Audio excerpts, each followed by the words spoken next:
Maconha, polêmica, maconha no esporte, que agora nos Estados Unidos está cada vez mais aberta essa discussão. Essa discussão. Na verdade, não só no esporte, né? É uma discussão global civil, e tal. Social. E muita gente, inclusive aqui no Brasil, até conhecidos meus, estão usando o CBD. É CBD? Isso. Para recuperação. Diz que a recuperação é maravilhosa. Uhum. Como é que tá essa questão do uso de maconha, CBD? Tá. Como é que o doping entra nessa história? Tá. Sofreu algumas alterações, né, recentemente, mas não só para maconha, como todas as outras drogas de abuso. Existe na lista de métodos de substâncias proibidas uma classe, eu não vou lembrar o número, não sei se é S7, que é de canabinoides, né?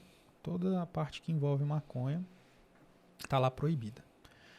Há um tempo atrás, se eu não me engano, em 2000 não vou lembrar o ano, aumentou a tolerância para a concentração de THC na urina. Aumentou em 10 vezes. Caramba. Era 15 a unidade de medida lá e aumentou para 150 a tolerância. Eu tenho uma opção, Mas por que eu isso? tenho uma opinião pessoal do porquê. O que a gente está tendo nessa Olimpíada agora? É skate e surf. Faz parte do lifestyle, né? Que eles falam mesmo. Era muito difundido, não vou falar que todo skatista... Claro. Mas era muito difundida a utilização. Mas não deixa de ser... porque a maconha tem uma discussão na sociedade mundial sobre legalização, tolerância de uso e toda essa questão. Então aumentou a concentração permitida. E ela é proibida somente em competição. Se você fez um teste fora de competição e deu THC, não é considerado uma violação, né?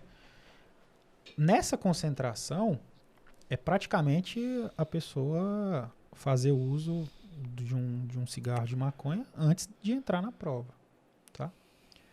Atualmente, no início desse ano, de 2021, a atualização foi que as drogas de abuso, maconha, cocaína, êxtase, elas geram punição de no máximo 3 meses, tá? E pode ser reduzida a 1 mês se o atleta se disponibilizar a passar por um programa de reabilitação. Então, o THC está nessa condição. Canabidiol não é proibido. O canabidiol é legalizado, tá? É o único canabinoide que consta liberado. Ele serve para quê, exatamente? Eu não estudei muito a fundo ainda, mas... Como todos os atletas defensores, né? Eu não sei se você já viu, existe no Brasil até um grupo de atletas que criou um grupo mesmo, de atletas olímpicos, inclusive, que foi para a Olimpíada agora, que faz parte. Atletas... Eu não vou lembrar o nome. Tá? X.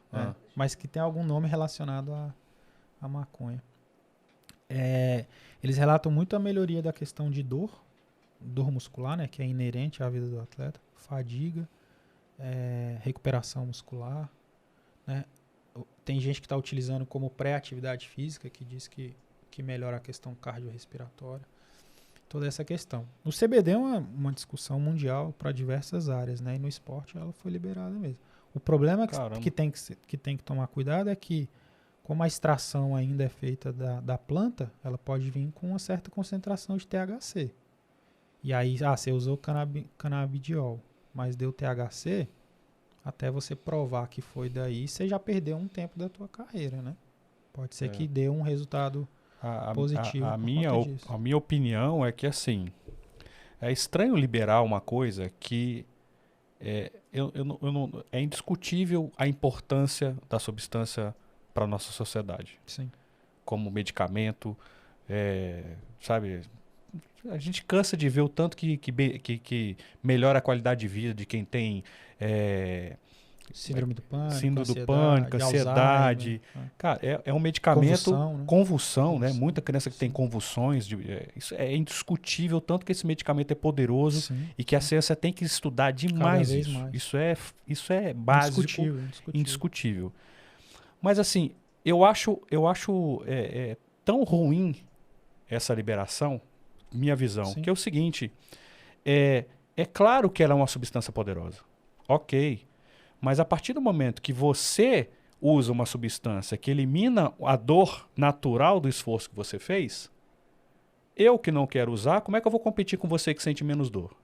Ou como é que eu vou competir com você que usa essa substância e tem uma recuperação melhor porque usa uma substância que te dá uma... Entendeu? Eu entendo. Então, minha visão é você está criando uma substância que naturalmente os outros atletas que não usarem vão ser quase obrigados a usar. Então, primeiro, por que tem, fazendo um pensamento rápido, primeiro é porque não existem estudos fortes de que de fato tem essa melhora. Tá? A questão da proibição da maconha, existem até alguns, que são antigos estudos, que tratava essa questão da melhoria de dor como se fosse um benefício que melhoraria a performance posterior, mas nunca foi muito para frente. Então, esse benefício é muito mais de relato pessoal e bem menos ainda, no esporte que eu digo, tá? E bem menos do que de fato científico. Mas é da mesma maneira, Rafael, que existem analgésicos que são liberados. Então, eles vão entrar pareados com os analgésicos, entende? É lógico, você pegar, por exemplo, medicamentos que vão mascarar uma lesão a ponto de você conseguir competir, ele vai ser proibido, né? Que são as infiltrações, o próprio uso excessivo de glicocorticoides e tudo isso. Mas você tem classes medicamentosas que são liberadas que já têm esse fim, né? O ibuprofeno da vida. E os atletas utilizam. Não, né? eu falo isso porque você vê a maconha sendo liberada em larga escala para quem tem dor crônica nos Estados Unidos. Então, assim, ela é um poderosíssimo analgésico. Sim. Então, se o cara fuma maconha e ele não sente dor, para um atleta, isso é a melhor coisa do mundo. Sim, eu entendo o seu ponto de vista. Não é? Tipo, pô, eu não vou sentir dor? Mas aí a gente Caramba, eu tenho a percepção de dor diferente do meu... Sim. Para mim é um doping muito claro, assim, muito... Ela não... pelo aquilo que eu te falei, a gente entra numa discussão dos pré-requisitos para a substância ser considerada proibida. Que não é só um dos itens, ela tem que respeitar ali pelo menos 3 daqueles itens. E a questão da ampla divulgação da disponibilidade de uso meio que equipararia essa utilização. Todo atleta pode utilizar. Estou falando de um ponto de vista teórico. Sim. Né? Então, mas nada impede de que futuramente seja retirado, que seja incluído novamente, porque existe na UADA um programa de monitoramento das substâncias. Né?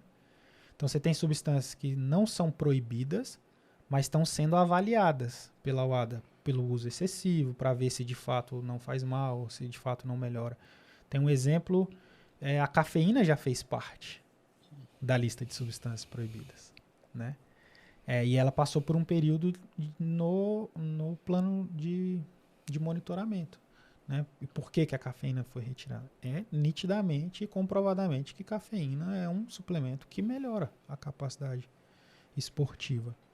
Né? Nem sempre a substância estar ou não estar na lista é por conta da performance. Às vezes pode ser pela dificuldade de detecção. Né? A cafeína, a gente tem alguns relatos que era muito difícil você saber se a concentração que era permitida era atingida por refrigerante, café, chás, ou se era por uma suplementação.